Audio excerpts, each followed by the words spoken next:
어젯밤 일본 후쿠시마현 앞바다에서 발생한 강진으로 120여 명이 다치고 건물 붕괴와 산사태가 이어지는 등 피해가 잇따랐습니다.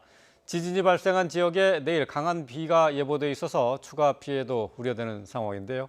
일본 현지 연결해서 자세히 알아봅니다. 이경아 특파원. 네, 도쿄입니다. 네, 현재까지 집계된 피해 상황 전해주시죠. 네, NHK 등 일본 언론들은 후쿠시마와 미야기 등 도호쿠 지역과 사이타마 등 간토 지역을 포함해서 현재까지 120여 명이 다쳤다고 전하고 있습니다.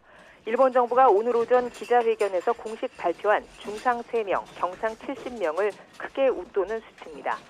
이와 함께 후쿠시마와 미야기 지역에서 주택 12곳과 학교 등 건물 50여 곳이 일부 무너져 내리거나 유리가 깨지는 등 훼손됐다고 NHK는 전했습니다. 또 센다이시 일부 유적지에서는 지진의 충격으로 석등 100기가 쓰러지는 등 새로운 피해도 속속 확인되고 있습니다.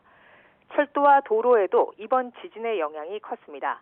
철로 일부 구간에서 전신주가 기우는 등 피해가 확인돼 이 지역 신칸센 일부 구간은 오늘과 내일 운행이 중단될 전망입니다.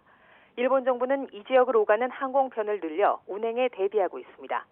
또 산사태로 토사가 밀려 내려온 조반 자동차 도로 등 도로 6개 구간이 현재까지도 통제되고 있습니다. 후쿠시마 지사는 피해 복구와 급수 지원 등을 위해서 자위대 파견을 정부에 요청했습니다. 일본 기상청은 어젯밤 11시 7분 지진이 발생한 뒤에 새벽 2시까지 여진이 20여 차례 이어졌다고 밝혔습니다.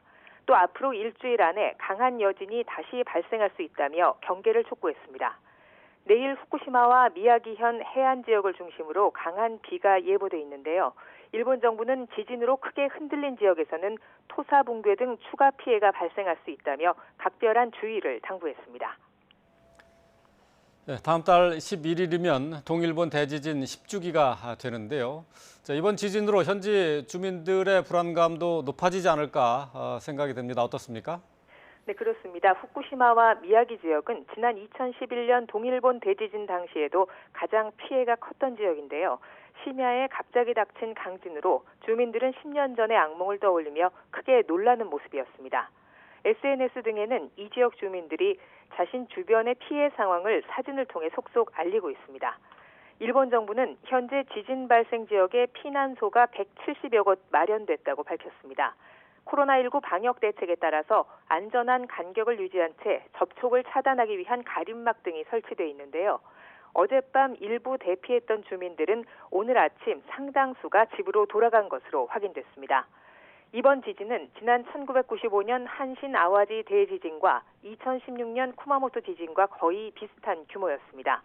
다만 바닷가 깊은 곳에서 지진이 발생해 불행 중 다행으로 도시 지역에는 피해가 상대적으로 적었고 쓰나미 피해도 없었습니다. 스가 일본 총리는 오늘 오전 9시 관계 강요들과 함께 대책회의를 열었습니다.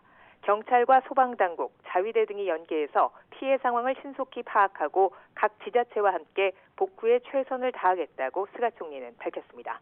지금까지 도쿄에서 YTN 이경아입니다.